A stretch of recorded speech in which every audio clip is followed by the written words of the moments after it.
Get your ears wrapped around the Golden State Media Concepts Basketball Podcast. All the scoop you need to know, from college basketball to the NBA and even March Madness. News of your rising stars, topics on and off the hardwood. This is the Golden State Media Concepts Basketball Podcast.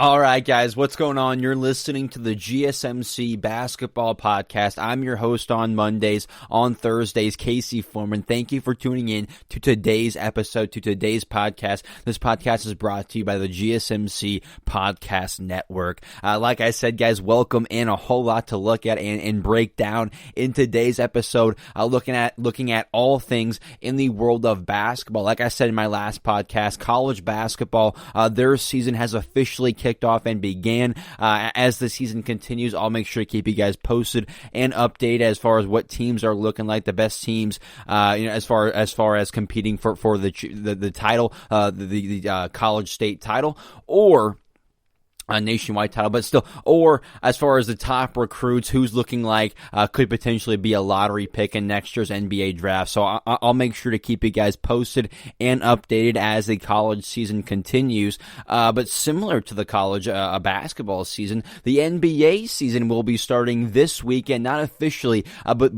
preseason will kick off this week. I think the Lakers may play the Clippers. I think it's obviously in LA. I think the Warriors play the Clippers as well. I think they face off on Saturday. So we're getting preseason this week. I think Giannis and the Bucks might even face the Mavericks this weekend. So we're gonna have some pretty decent preseason games. We'll see how many minutes these star players like Luka, Giannis, LeBron, Anthony Davis, Steph. We'll see how many minutes these guys actually end up playing. I think I heard that AD and LeBron both won't be playing on Friday in the Lakers preseason opener. They'll probably get some reps in one or two of their preseason. I think we're gonna have 3 preseason games, 3 or 4 for each team.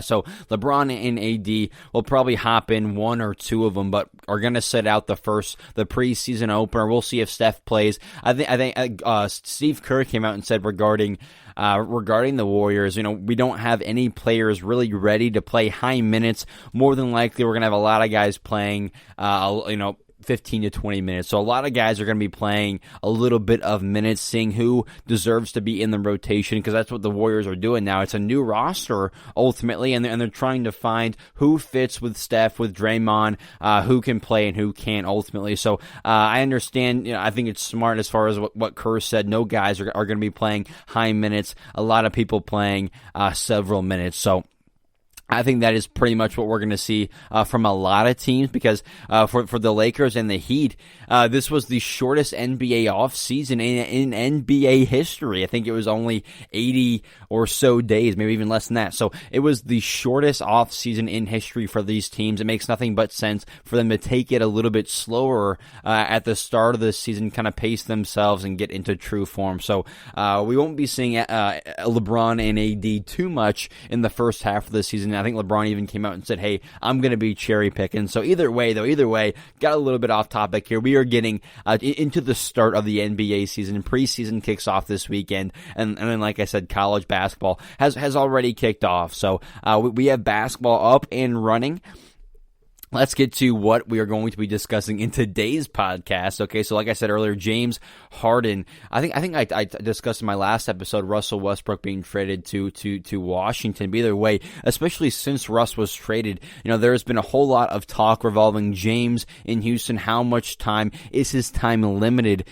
As a Houston Rocket. So that is what I want to start the podcast out with today. James Harden, all the trade talk surrounding him, and then in the second half of the show, we'll discuss ESPN.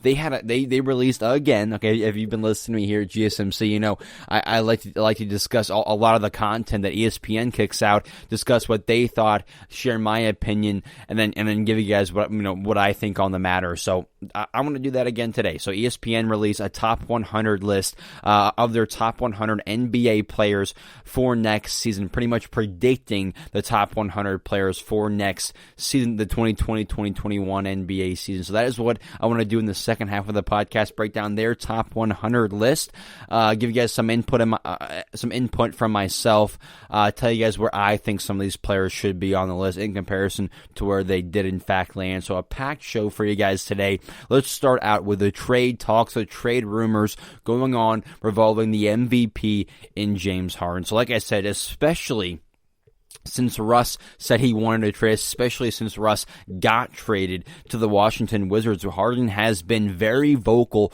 about wanting out of Houston, out of the Rocket franchise. Obviously, weeks ago, we heard he turned down the $50 million per year contract extension from Houston. So that was going to be the largest contract per year in NBA history. He turns that down. Also, he's days, if not by the time he actually plays in training camp, he's going to be a week late to training camp. So he turns down the extension. He's going to be days, if not a week, late to training camp. He's been dodging calls from Stephen Silas, from the organization in general. So dodging calls. And then he's been out clubbing and partying in the midst of this pandemic. So he's been doing multiple things that I disagree with, multiple things basically saying, in my opinion, with his actions, hey, I don't want to be here. I'm not taking this serious. I want to be elsewhere. Also, you get that from his statements. Okay, the biggest red flag, if you will, is him coming out and saying, hey, I know Russ wanted to trade similar to Russ, not the exact same situation, but yes, I want out. This is not my home any longer. I want a change of scenery. So that was obviously the biggest red flag coming out. Him coming out and saying, hey, I want to be traded to the Brooklyn Nets. I want to be traded to the Philadelphia 76ers. So that was kind of, in my opinion, not obviously, the biggest red flag out there. Him coming out and saying, I want to be traded. So yes, multiple things are thrown out there. All of his actions are equaling a trade, or equaling a new situation for him. And again, multiple reports coming out and saying he wants to go to teams like Philly, like Brooklyn, teams that are already in the contending for titles situation. So he wants to go to other contending teams, or Philly, or Brooklyn. And again, like I said a couple of minutes ago, or a couple of seconds ago, similar to Russell Westbrook in the sense where they both want trades, but very different. It's actually the complete opposite of what Russell wanted when he wanted a trade. So Russ came out and said, obviously, hey, I want to be traded from Houston. It did not fit. I want to be the primary decision maker, primary ball handler, the runner of the offense. I think that I thrive in that role. I'm best suited for that role in comparison to being Harden's Robin, being a Robin to a Batman. So I think Russ even knows I'm better being the main guy on the team. I prefer to be traded to a team. Charlotte was a team being thrown out there. The Knicks were a team being thrown out there. A team that didn't really have much. He would be no doubt the centerpiece of that franchise, of that team, of the offense, of the decision making. So that is what Russ wanted when he first wanted a trade. That is what he said. I want to be a primary decision maker once again. Harden, on the opposite end, is coming out and saying, hey, I've been the focal point. I have been the number one guy here in Houston for as long as I've been here, which again, you got to give Houston props. They took a chance on the sixth man in Harden, maxed him out, gave him a starting role, and that is not necessarily something we see in this league a whole lot. So they did take a chance on Harden when no one else else really was willing to. So yes, he did stick it out, and he's been there ever since. But I think Harden is saying with this whole thing, I just want to win. I've been an MVP. I've been a scoring champ. The only thing left on my resume to check off is winning an NBA title. So him coming out and saying, hey, I want to be traded to other contenders like Brooklyn, like Philadelphia. He's saying, I want to win. Also, what he is saying is, I've been the focal point, the main leader of a franchise for years now, and maybe he's a little bit burnt out. Maybe he knows that if he wants to win a championship, more than likely he isn't going to be the main leader, the focal point. Yes, probably maybe the best player on the team or the best scorer on the team. He can definitely be. He should be. But as far as the leader of the franchise, leader of the organization, I think he is perhaps taking a little bit of a step back, kind of taking everything in over his tenure in Houston and saying, hey, I had that role. Maybe I'm best suited in a little bit of a lesser role. Maybe the number 2 guy on the team. I can lead the team in scoring, but when it comes down to it, I'm not going to be the guy they look to make decisions, to be the leader on the team. So that is undoubtedly what he is in Houston. And I think with him coming out and saying, hey, trade me to another contender, to another team that is already competing to win a championship, I think that is him coming out and saying, one, obviously I'm a winner, I want to be a winner, and I want to win a championship no matter what it costs. Also, what it's saying, him coming out and saying this, it's also perhaps him acknowledging, hey, I've been a leader. I am now ready to take a little bit of a lesser role leadership-wise, be the leading scorer, but not the leader of the team. So I think he, again, obviously wants to go to a team who was already competing for championships. And do I agree with everything James has been doing with this whole situation? No. If you've been listening to me here at GSMC or anywhere else, I, for the most part, am pro player. It's a players league. I watch the games for the players, for LeBron, for Steph, for Kevin Durant, for Klay Thompson. That is why I watch the games. It's not for the Rockets. Okay, it's not for the Lakers, for the Miami Heat, for Doc Rivers, for Steve Kerr. That is not why I'm watching. I'm watching to see Steph pull up from 35 feet and make that three-pointer. I'm watching to see LeBron throw that lob to Anthony Davis. That is why I'm watching, to see these star players. So usually my main point is I am usually pro player in these situations. I have no problem with Harden coming out and saying, hey, I want to be traded. The thing I do have a problem with, the thing I don't agree with, is how he's been handling everything. The whole, again, you can't blame him for turning down the contract extension, but as far as showing up late to training camp, dodging calls, going out and partying in the midst of this pandemic when you, in fact, are supposed to be in training camp. So those are the things I don't agree with. Those are the things I don't necessarily like. But for the most part, I'm pro player. I understand he wants to get out of Houston.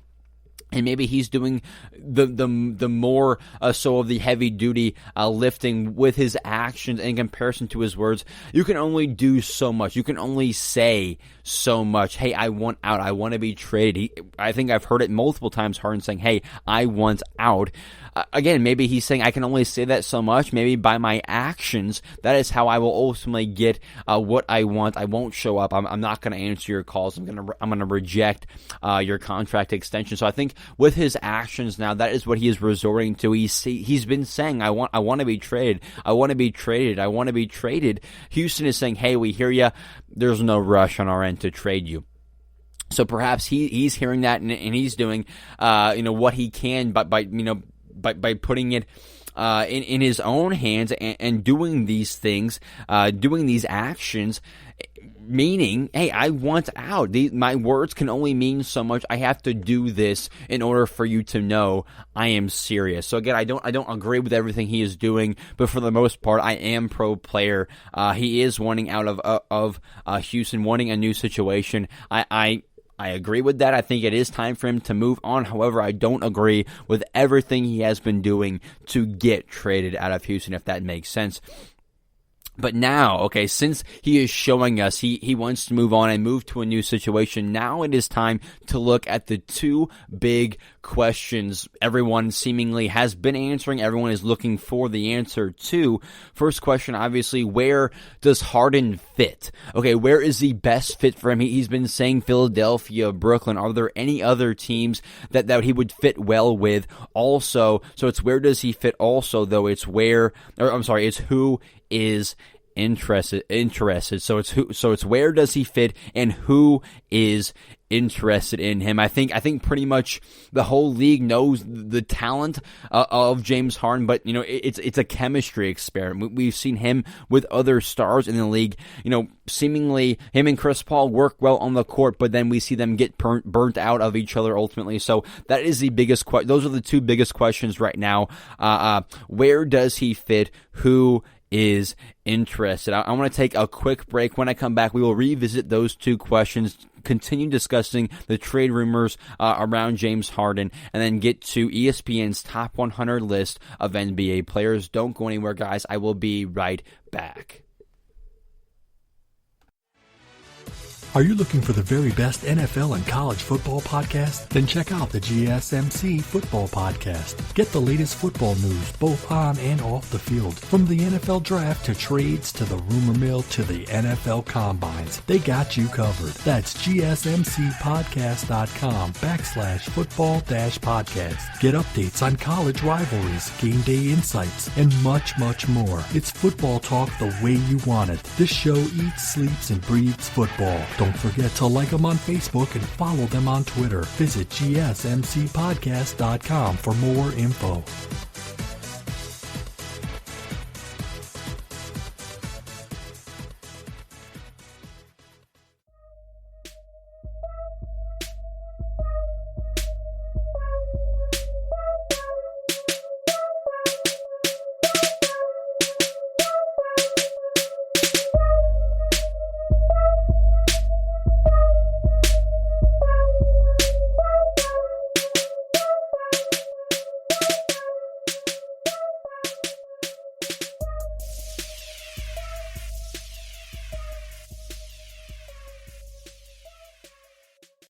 All right, everybody, welcome back. Like I said before the break, let's now continue to visit the trade talks surrounding James Harden. Like I said before the break, the two biggest questions now revolving the trade for James. The two biggest questions: where does he fit and who is interested? Right away, a few teams come to mind when you ask the question, who could be interested and who and where does he fit? So the first team to come to mind, the team that he said he wants to go to, obviously the Philadelphia 76ers. This team is being ran, in my opinion, I don't even think this is my opinion. I think this might be even a known fact, but the team is now being ran by the biggest James Harden fan quite possibly in this entire world, and that is obviously Daryl Morey, the former GM of the Houston Rockets, the guy who got James Harden to the Houston in the first place, just parted ways with them in this past offseason to go to Philadelphia. So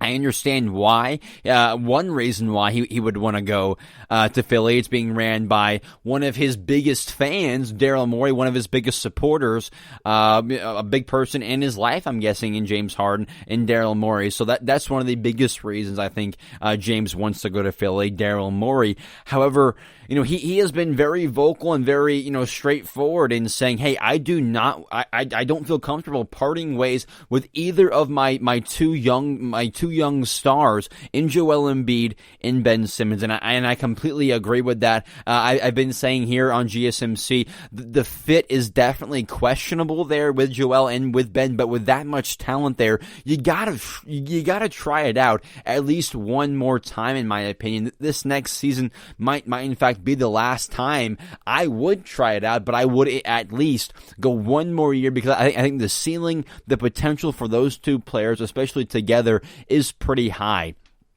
So I would try, everything I could to keep those two players together. But do we realize the player that Philadelphia would get in return is an MVP, is a multiple-time scoring champ in James Harden? So I think the fit, no matter who you would end up trading for James, if you end up trading Ben Simmons, if you end up trading Joel, no matter who you trade, you're getting James Harden in return. You're getting an All-NBA caliber guy, an MVP caliber guy who plays pretty much every single night, gives you the same effort pretty much every single night. So we know what they would be getting in return. It's just the biggest question mark. Are we giving up a all-decade talent in Ben Simmons and Joel Embiid? Because we don't necessarily know. We know they could be that good, but are they that good right now? When will they hit the ceiling? That's the biggest question. Will they hit the ceiling? When will they hit the ceiling? How high exactly is the ceiling on these two players? So we know why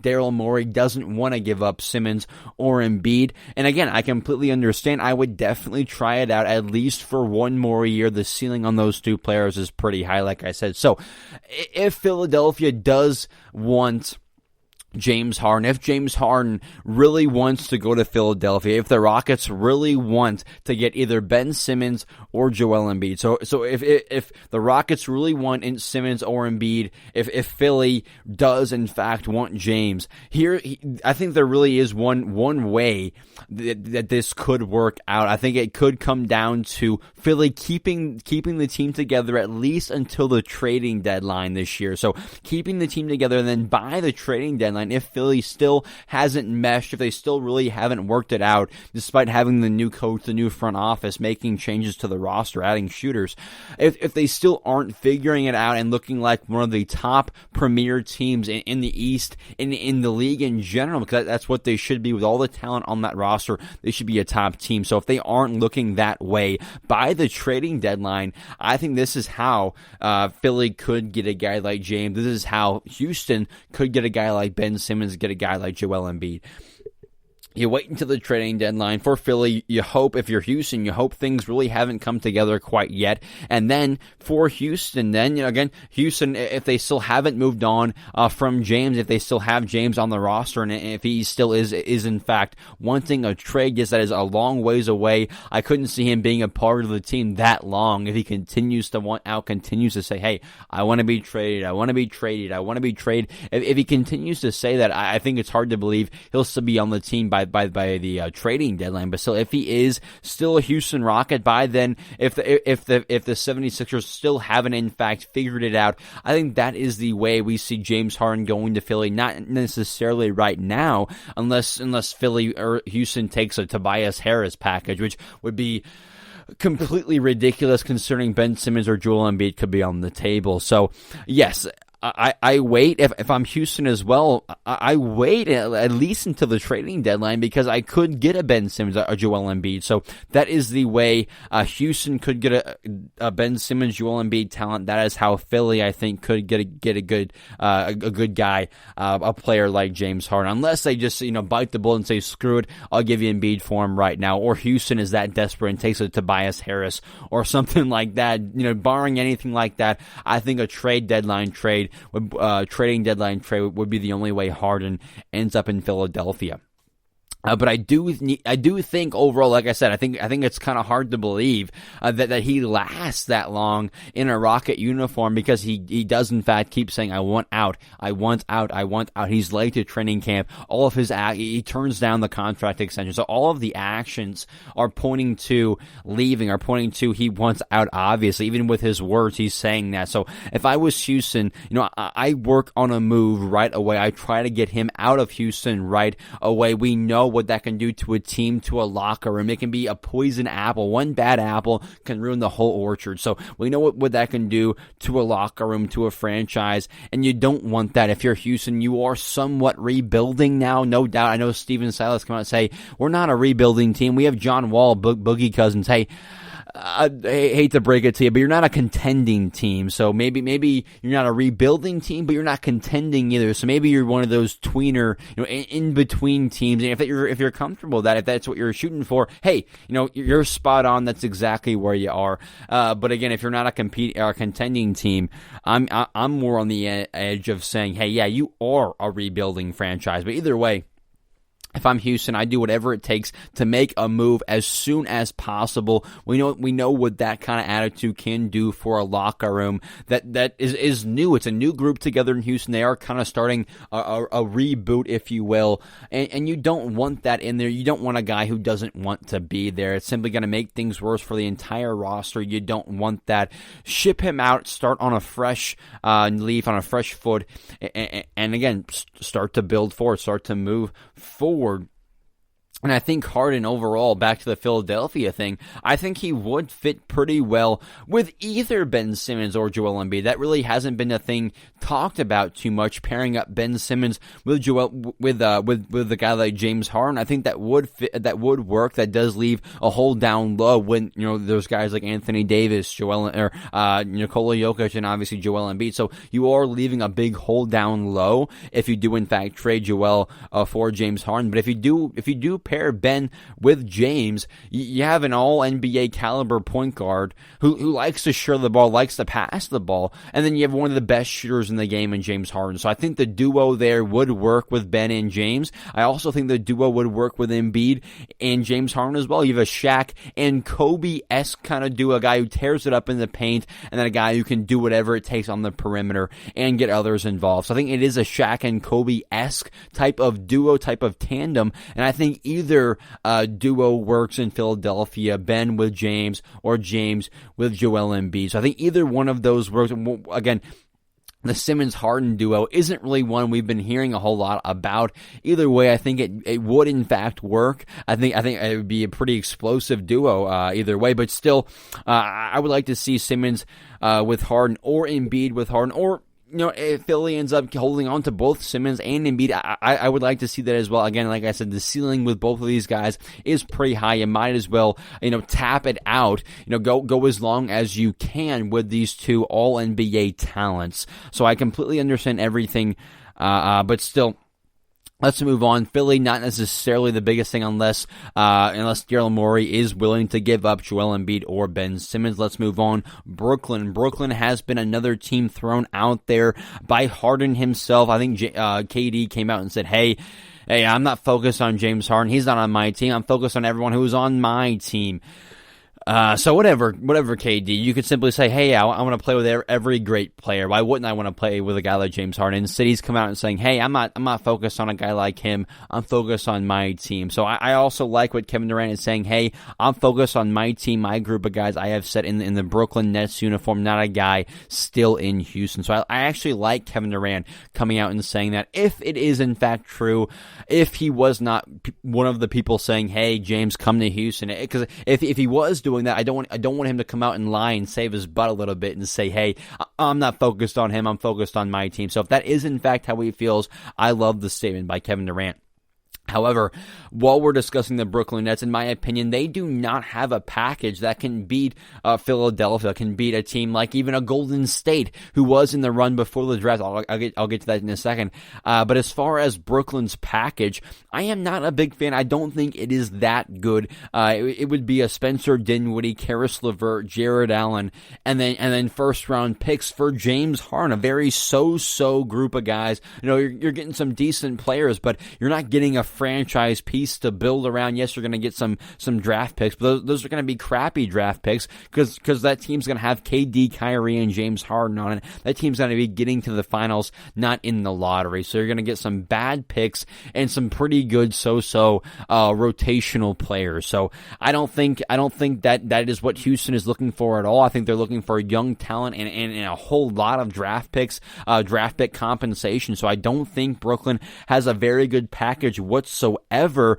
I don't think James Harden to Brooklyn it is likely whatsoever. I think it's more of a pipe dream, more of a agent kind of throwing that out there. Hey, what if these three players paired up together? Maybe a TV guy more likely throwing that out there. So, or just James himself saying, hey, I want to go play with these two players, with a guy like Kevin Durant. So I don't think that it's Kevin saying this. I don't think that this is a likely option here, because multiple teams can beat out that package. Not a fan of it. I don't think we will be seeing a big three in Houston. Sorry, I keep saying in Houston, in Brooklyn, of KD, Harden, and Kyrie. Don't think we'll be seeing those big three pairing together in Brooklyn anytime soon. A very interesting aspect that really hasn't been talked about too much. Apparently, before the NBA draft, Golden State made a call to the Houston Rockets regarding James Harden, offering the number 2 pick plus more for the MVP. So that is absolutely insane to wrap your mind around. The Warriors were close. I don't know if they were close, but they were in talks to get a guy like James Harden. They lose Kevin Durant. Then the next year, they go and get a guy like James Harden. So they lose one MVP and add another MVP. That would be the case for Golden State. However, now stories are coming out and saying, yes, Golden State was interested on or around draft night. Now, though, they made the decision to draft Wiseman. They traded for Kelly Oubre Jr. They have Andrew Wiggins, who's looking promising. So I think now, with the route that they have already taken, I think they said, thanks, pretty much thanks, but no thanks. Yes, we were interested, but we are no longer willing to really take a risk on that chemistry experiment. Either way, the tandem, the duo of Steph Curry and James Harden, 2 MVPs, I think is scary for the entire league. Steph is the most unselfish player, I think, in sports. So ultimately, I know Steph would be willing to take a little bit of a step back for James, but would James be willing to step into the game plan, to the organization, buy in, say, hey, I'm going to get less touches, but hey, we're going to be a really good team. Me and Steph, a really good tandem and duo.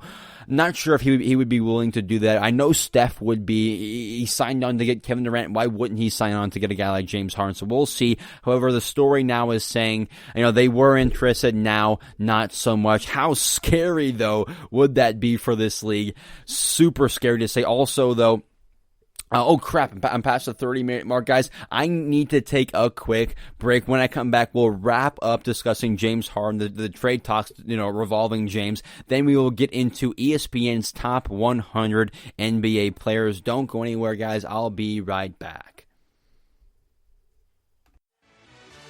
Check out the show that's built on the MMA. From the UFC to extreme cage fighting, they got the fights covered. Check out the GSMC MMA podcast. Get the latest news on past or upcoming fights. Join us as we talk to and about some of the biggest names in the MMA, past, present, and future. When it's the fight game, there's just one show to check out. GSMCpodcast.com/MMA-podcast. Don't forget to like them on Facebook and follow them on Twitter. Visit GSMCpodcast.com for more info.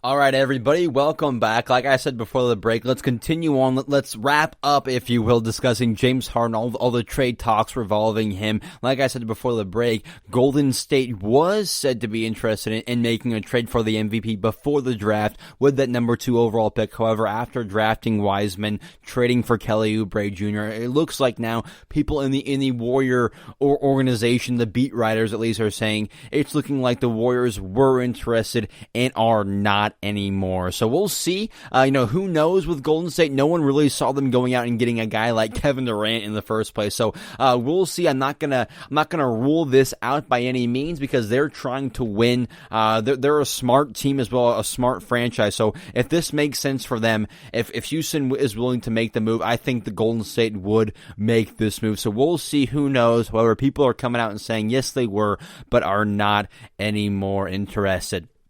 Let's now talk about one more team, a team I think could be a little bit of a sleeper to land a guy like James Harden, and that is a team like the Los Angeles Clippers. Again, a bit of a sleeper team in my opinion. If I was the Clipper franchise, I would call, is it Fertitta? Now, I think either way, I'm calling Houston, and I am practically begging them to trade James Harden to me for Paul George, Lou Will, Patrick Beverley, whatever picks I have left after the Paul George trade to get him there, I give to Houston. So I do whatever it takes to pair Kawhi with a guy like James Harden. I think that is a tandem, a duo, ready to win a championship right away if the fit is there. Kawhi last year was playing more point guard than ever, was having more than ever a higher load on the offensive side of the court. Now adding a guy like James Harden lets Kawhi focus more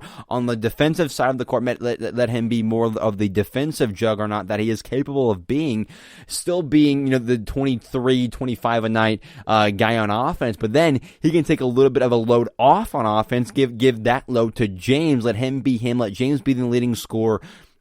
Kawhi can be the leading guy on offense, but then they still need that voice because James, obviously not a huge leader. Kawhi, not a huge vocal leader. So they are still searching for that leader. I think the Clippers are searching for that guy no matter what.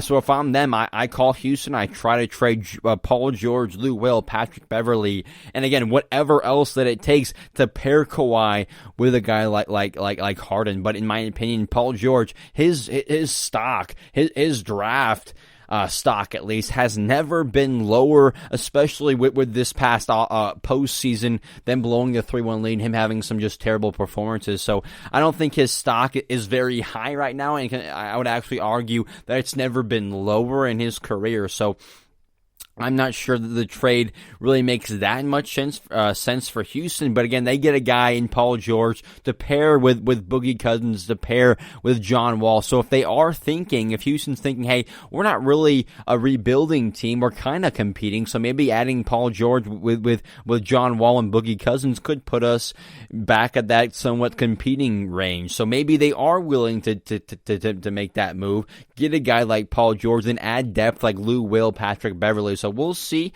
I'm not quite sure if Houston will be willing to make that trade. I know if I'm the Clippers, I'd do whatever it takes to make that trade happen. However, not sure if it's possible. But again, I think that is a little bit of a sleeper move. Woj did report yesterday that James has officially reported to training camp in Houston. So he's still waiting to clear the proper NBA protocol to join the team. But he is in Houston. And he made it to practice. Yes, late. Yes, he rejected the extension. Yes, he's been ignoring all of your phone calls and such, but he did make it.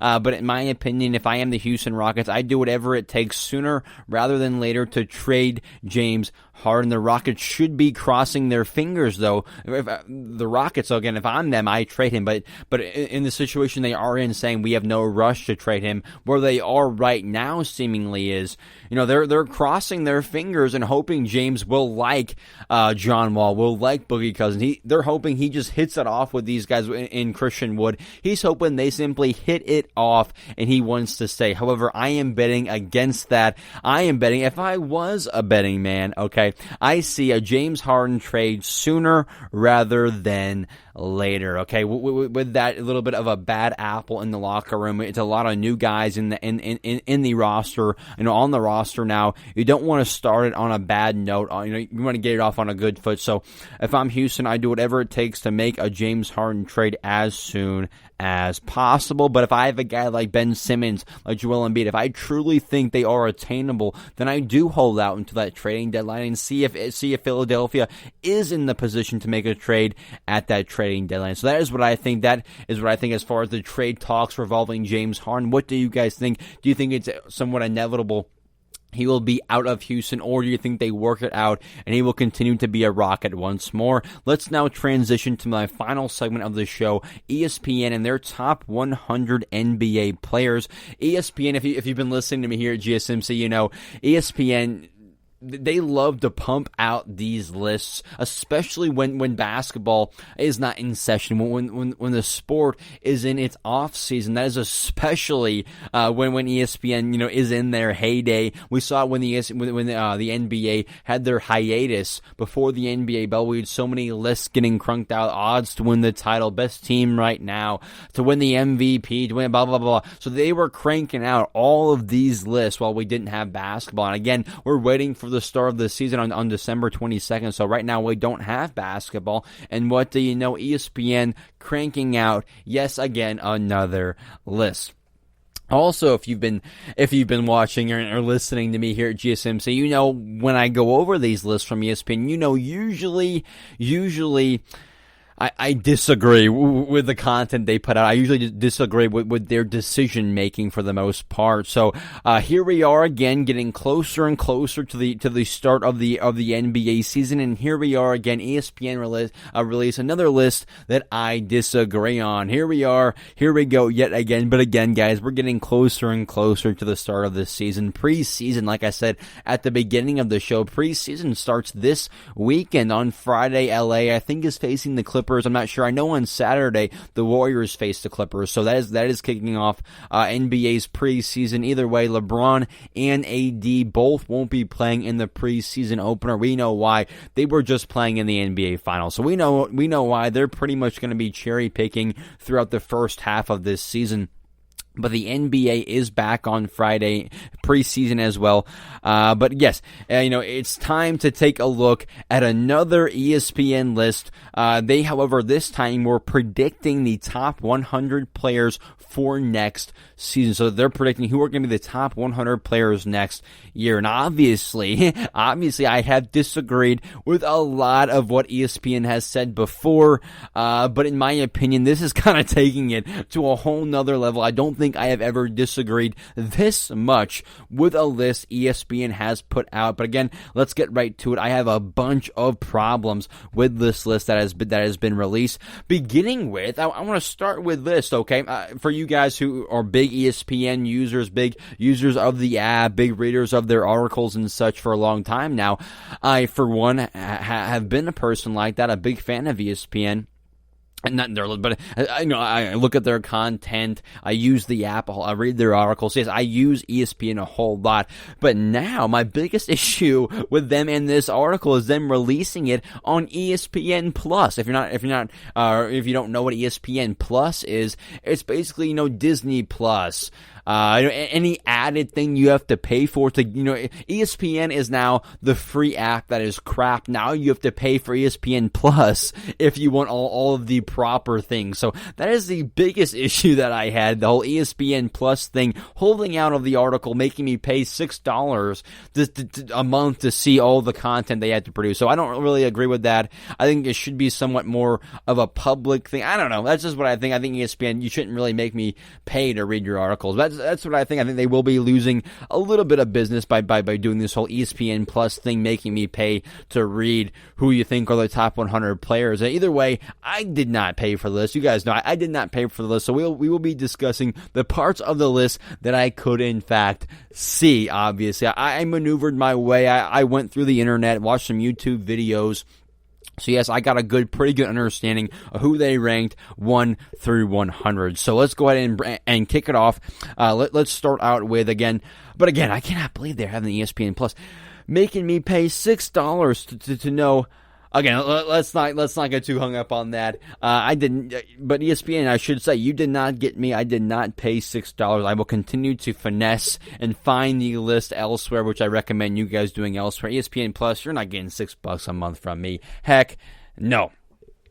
But like I said, let's start out. They basically made two lists, released two different lists. There's a 100 through 51. So 100 through 51, then a 50 through 1, obviously. So we will start with the top half, 100 through 51, that sample size. I don't really even know where to begin. There's so much to look at and digest in this segment. But let's start out with DeMar DeRozan, an all-star in this league. He's been an all-star for many years. He's at least a 20 point a night scorer, a veteran guy in this league. So DeMar was ranked on this list, and in the top 100 through 51, he was ranked 82nd. Again, DeMar, a multiple-time All-Star. He didn't have a great year last year by any means, but he had an average year for himself. A very average year, around 20 or so points, 5 or 6 assists, 5 or 6 rebounds. So a very good year, a very average year for him. Again, I don't really know what else you expect. He's a 20-point-a-night scorer, one of the best mid-range shooters in all of basketball. And he gets ranked 82nd, the 82nd best player. I find that hard to believe. And then they rank DeMar DeRozan 82, and then they go and rank John Wall, a guy who hasn't played in consecutive seasons. We don't know what player will be coming back. They rank DeMar 82nd and John Wall 81st. So DeMar, a guy who has been playing, he's been an all-star the past couple of years, not last year. But he's been an all-star, 20-point-a-night scorer, one of the best mid-range guys in all of basketball, and gets ranked 82nd. And then John Wall, a guy who hasn't played in multiple seasons, coming back from major injuries, right away is ranked ahead of him at 81. Okay, so I don't get that. I'm not saying he doesn't deserve to be in the top 100. John Wall, definitely, I think he should be in the top 100 list of players when he comes back. I hope at least he's at that caliber of players still. But again, I'm not saying he doesn't deserve to be at 81 or deserve to be in the top 100 whatsoever. What I am saying is, how is he ranked 81, and then my man DeMar DeRozan is ranked at 82nd? Don't understand that. A little bit of disrespect to my guy DeMar DeRozan. Yes, I don't think he is a phenomenal player, but I could not name you 81 players that are better than DeMar DeRozan in the NBA. 81 players that are better than... No, I don't think any one of you guys could name me 81 guys who are better than a guy, a multiple-time All-Star, one of the best mid-range guys, attacking, finishers at the rim in DeMar DeRozan. So...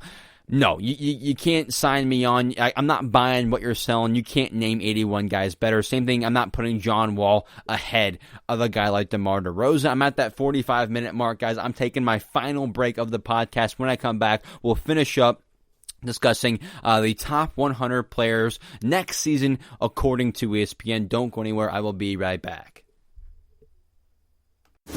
Check out the show built around the women of MMA. From the UFC to the extreme cage fighting, we got the fights covered. Listen. It's the Golden State Media Concepts Women's MMA Podcast. The latest news of upcoming fights, discussions of previous matches. Join us as we talk to and about the biggest names in women's mixed martial arts, past, present, and future. When it's the women's fight game, you know where to listen to. The Golden State Media Concepts Women's MMA Podcast.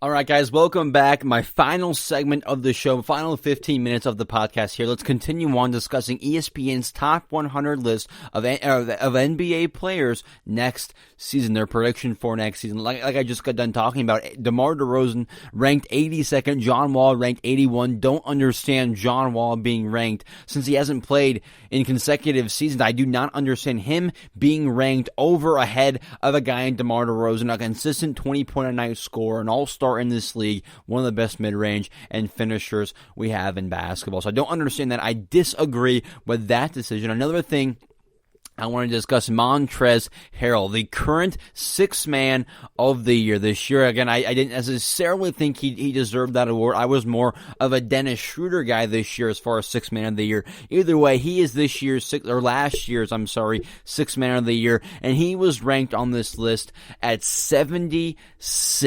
Okay, yes, he's the best player coming off of the bench. He was voted last year the best player coming off of the bench on any team in the league. So he was ranked that last year, but now by ESPN, he is ranked at the 76th slot after being awarded with the Sixth Man of the Year award. So I don't understand that. I'm trying to think of similar to the whole DeMar DeRozan thing. I really can't name you, in my opinion, 75 NBA players that are better that I would take over Montrezl Harrell. I don't think I can name you 75 players I would take over Montrezl, similar to DeMar. I don't think I can name you 81 players I would take over DeMar. Maybe I would take Montrezl over DeMar, but still, no. Both are basically in the same situation. I won't take 81 guys over DeMar. I will not take 75 guys over Montrezl Harrell, this past year's Sixth Man of the Year award winner. I do think, again, these are predictions for next year, so that it's not just saying we're ranking every player in the league right now. They are predicting, the best 100 players in the 2020-2021 season. So predictions are coming into consideration a little bit here. It is not just them ranking these players. It is also prediction as far as what they will be like after next season. So I understand. So maybe they're simply predicting him to have a little bit of a downturn, to him to have a little bit of a step back next season. Either way, don't think there are 81 guys better than DeMar. Don't think there are 75 guys better than Montrezl Harrell. That does not make sense to me. But just wait, guys. Just wait. There is even more that I disagree with, even more I need to discuss. They then proceeded to rank D'Angelo Russell. D'Angelo Russell, a guy I am pretty high on. I think his ceiling is pretty high. Was an all-star in Brooklyn. Again, I'm a pretty big fan of his. Ceiling is pretty high, in my opinion. Russell was ranked all the way down at 69th. Up at 69th, whatever you want to say, 69th, similar to DeMar, similar to Montrezl Harrell. I will not name you 68 better players in the NBA better than D'Angelo Russell, an all-star in Brooklyn. I think his upside is pretty high. One of the better point guards in the league we have today, in my opinion, of course. I cannot name you 68 players better than D'Angelo, even bringing in the prediction into consideration. I think D'Angelo is going to have a very good year next year. Yes, took a little bit of a step back. What was in Golden State, the fit was not there with the roster, with the game plan, with the system. Gets traded to Minnesota midway through the season, so I think he will have a little bit of a better year next year. He's the franchise point guard in Minnesota now. He's going to be one of their leading scorers, I think. So I think he will have a better year next year in comparison to the year he had in Golden State. But still, I am not predicting for him to have a step back in comparison to what he did in Golden State. I think he will take a step forward in Minnesota, have an impressive season. So again, I cannot name you 68 players that are better than D'Angelo Russell. I completely disagree with that ranking as well. And again, it's not just the ranking that bothers me, him all the way at 69th, because I cannot and will not name you 68 players who are better than D'Angelo Russell. But it's not just the ranking that bothers me, it's also who they put in front of him, who they ranked ahead of him. That really bothers me. They go ahead and rank Blake Griffin. Yes, a very good player, but he's been regressing. They rank him at 65 in comparison to a young player who's getting better and better in D'Angelo Russell. So I don't understand that. So Blake Griffin's at 65. Tyler Hero, a one-year player from Kentucky, yes, had some phenomenal moments last year, especially in the postseason. Really shined and showed he could be a big rotational player, a big player for Miami. Or in the league in general, showed he does have upside, does have talent, but still, Tyler Hero at 59.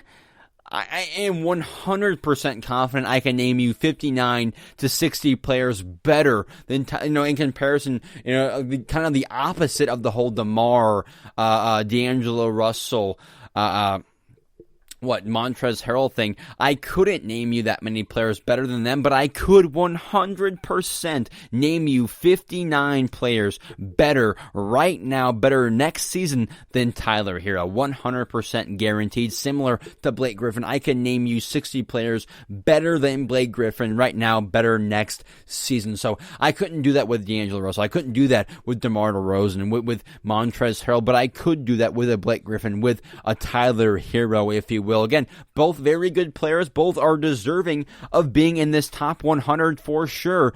But Blake at 65 ahead of a guy like D'Angelo Russell. Tyler Hero at 59 ahead of a guy like DeMar DeRozan, ahead of Montrezl Harrell, ahead of D'Angelo Russell. After 1 year in the NBA, I think that it is laughable in my opinion. At 59, yes, he had a very good season. He didn't even make all-rookie first team last year, and you're putting him in the top 60 players in the entire league. I completely disagree. Again, I think Tyler has some really high upside, some really good upside, but I'm not putting him ahead of Blake Griffin. I'm not putting him ahead of D'Angelo Russell or DeMar DeRozan. Also, Lonzo Ball. Lonzo Ball ranked at 54. Lonzo was ranked better than Tyler Hero. Lonzo was ranked better than D'Angelo Russell. Lonzo was ranked better than Blake Griffin. Lonzo was ranked better than all of these players when I do not get it. Yes, a very good player Lonzo is. I think I am higher on him than many other players are. I think he is one of the better young point guards. He is a franchise point guard in this league, a starting point guard, no doubt in my mind. I would take him on my team 100%. I think he's a winner as well. Either way, though, he is not a top 55 player. He is not better than Blake Griffin. He is not. Maybe I would take him over Blake Griffin, but okay, Blake's not a good example. He is not better than D'Angelo Russell. Lonzo Ball is also not better than a guy like who got ranked. Zach LaVine. Zach LaVine was ranked what? Zach LaVine was ranked 56th. Zach LaVine, a guy who averaged 26 points per game last year almost, was ranked 56 behind a guy like Lonzo Ball. So again, proving my point even more. Lonzo's ranked 54th. And then D'Angelo's 69th. Zach LaVine is 56. Tyler Hero's 50. No. What is this list? I know predictions are being taken into consideration here, but are you predicting Tyler Hero to take that big of a step, Lonzo Ball to take that big of a step forward, and you're predicting DeMar and D'Angelo Russell and Blake Griffin to take that much of a step backwards? I don't get that. I don't know their reasoning. Again, I know predictions are being taken into consideration here, but for Lonzo Ball to be at 54 and then a guy like Zach LaVine, who averaged 26 points per game last year, could have been an all-star in the Eastern Conference last year, is ranked at 56th? No.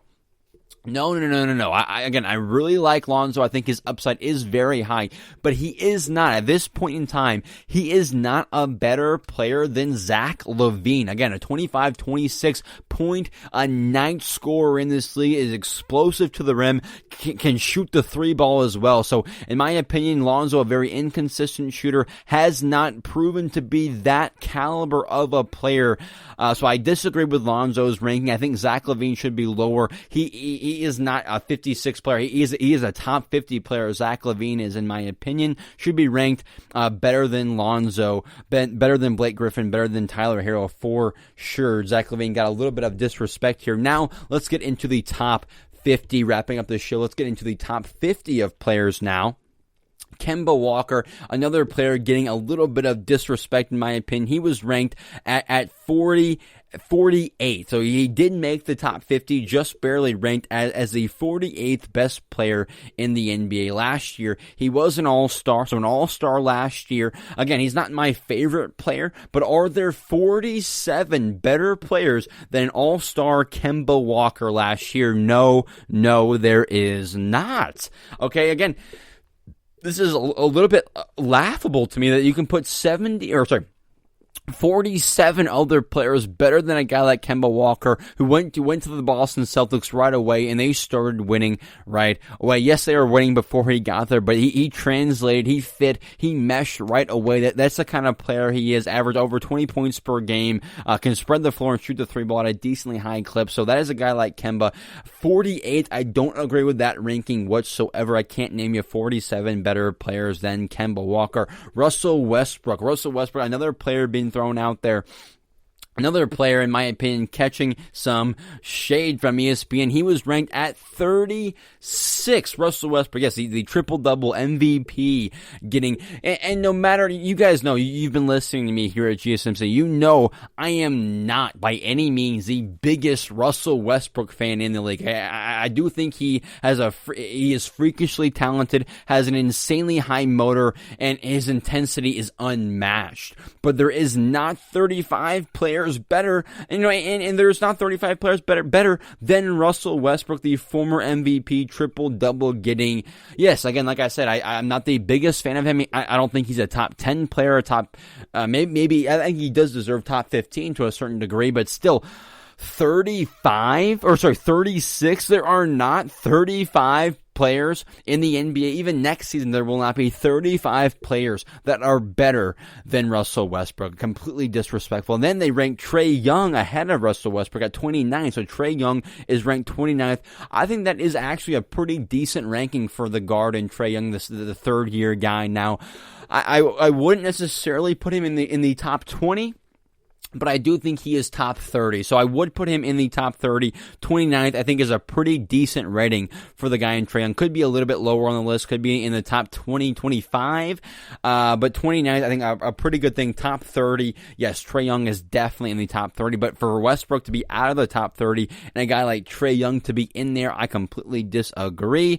Kyrie Irving. Kyrie, another guy, maybe catching a little bit of shade here on this list. He was ranked 25th. The 25th best player. Again, I can't name you 24 better players than Kyrie Irving in this league. I think he is a top 20 player in this league. When he's 100% healthy and playing at the best caliber that is possible, he's a top 15 player in this league. So yes, 25 is a little bit too high for me in my opinion, but I completely understand why he was ranked at 25. He probably should be a little bit lower, but he is injured a lot, and his team wins with or without him seemingly. Boston won with him. He leaves. They get Kemba. They continue to win. Brooklyn, they had him. He goes down in the middle of the year last year. They continue to win and make the postseason without him. So yes, he's a very good player, but teams seemingly can survive without him. Gets injured a lot. I understand why he was ranked 25th on this list. Karl Anthony Towns, another player, ranked 23rd. He was ranked ahead of Kyrie, Trae Young, Russell Westbrook. I think he is super talented as far as talent. Maybe you can put him ahead of those guys right now, but it's time for him to translate that talent to winning. So I know you're a talented player. It's time for Karl Anthony Towns, for him to be in that top 20. Time for him to get out there, start winning some ball games. Let's finish up today's podcast with getting into the top 10, or 10 through 20. Not top 10, the 10 through 20. Now, again, only a couple minutes left here on the podcast. Stick with me here. Paul George was ranked 20th on this list. Paul George was ranked ahead of Kyrie, ahead of Karl Anthony Towns, was ranked ahead of Russell Westbrook. I disagrray completely. Paul George, in my opinion, is not a top 20 player anymore, especially after what we saw from him in this year's past postseason.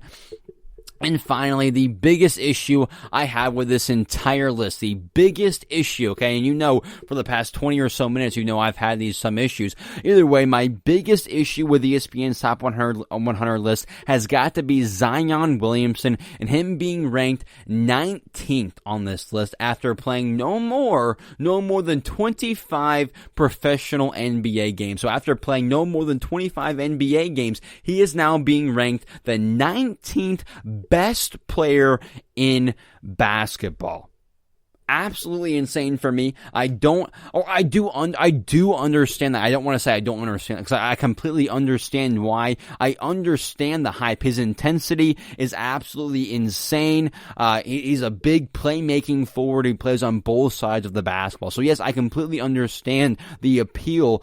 However, he hasn't even played an entire season. We don't even know if he can play 72, 82 games throughout an entire season. So he has yet to do so. We don't even know if he can. Also, he already has such high expectations on his head. Why do we continue to add to the pressure for him? Putting him, he's not even 20 years old yet, and we're putting him in the top 20 players in the NBA. Hasn't even played over 30 games in the league. Again, I understand why, but he is not the 19th best player.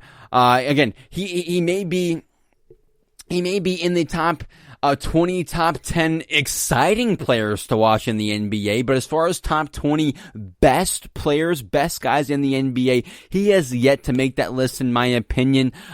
Yes, definitely one of the top 10 most exciting players to watch, but best players to watch, best player in the NBA, top 20, I can't give Zion that quite yet. I need to see at least one more season, at least another half of a season from him before I put him in the top 20. Jason Tatum, lastly, before I end the podcast, Jason Tatum, he was ranked 11th, which was ranked better than Jimmy Butler, Devin Booker. So we'll see. I am pretty high on Jason Tatum, but the 11th best player in basketball, that's a little low. That's a little high for me. I really like him. He's a St. Louis guy, but Jimmy Butler just led his team to the NBA Finals, and he still can't outrank Jason Tatum. So I disagree. I think Jimmy Butler is more deserving of being 11th, more deserving of being in that top 10, especially with what he did in this past offseason. But I know predictions are being taken into consideration. Maybe ESPN is really predicting, some really good seasons for these guys, like Tatum, for like Zion, like Trae Young. I don't know. So maybe they're predicting really good seasons for these players. And then as far as guys like DeMar DeRozan, D'Angelo Russell, who are ranked maybe a little higher or lower than what we were expecting, maybe they're predicting a step back and a little bit of a rougher season for those players. So maybe the predictions are taking a little bit more into consideration than what we thought. Either way, overall, this list is overall just wrong, in my opinion, and overall kind of bad. Zion at 19, you got DeMar at 82, D'Angelo at 68. I disagree with way more. Tyler Hero at 59, Lonzo Ball at 54 over Zach LaVine. I disagree with so much on this list. What do you guys think, though? That's going to be it for today's episode of GSMC. What do you guys think? Do you think this list was spot on, had some issues? Do you agree with me more, ESPN more? As far as James Harden goes, do you guys think he deserves a new, a change of scenery, or if the Rockets should simply hold out and keep him a part of that franchise, a part of that roster for as long as they possibly can? What do you guys think? Go check us out on Twitter, on Facebook. Leave us a comment or review on whatever platform you're listening. Again, thank you all for your continued support. I'll see you all next Monday. You've been listening to the Golden State Media Concepts Basketball Podcast, part of the Golden State Media Concepts Podcast Network. You can find this show and others like it at www.gsmcpodcast.com. Download our podcast on iTunes, Stitcher, SoundCloud, and Google Play. Just type in GSMC to find all the shows from the Golden State Media Concepts Podcast Network, from movies to music, from sports to entertainment, and even weird news. You can also follow us on Twitter and on Facebook. Thank you, and we hope you have enjoyed today's program.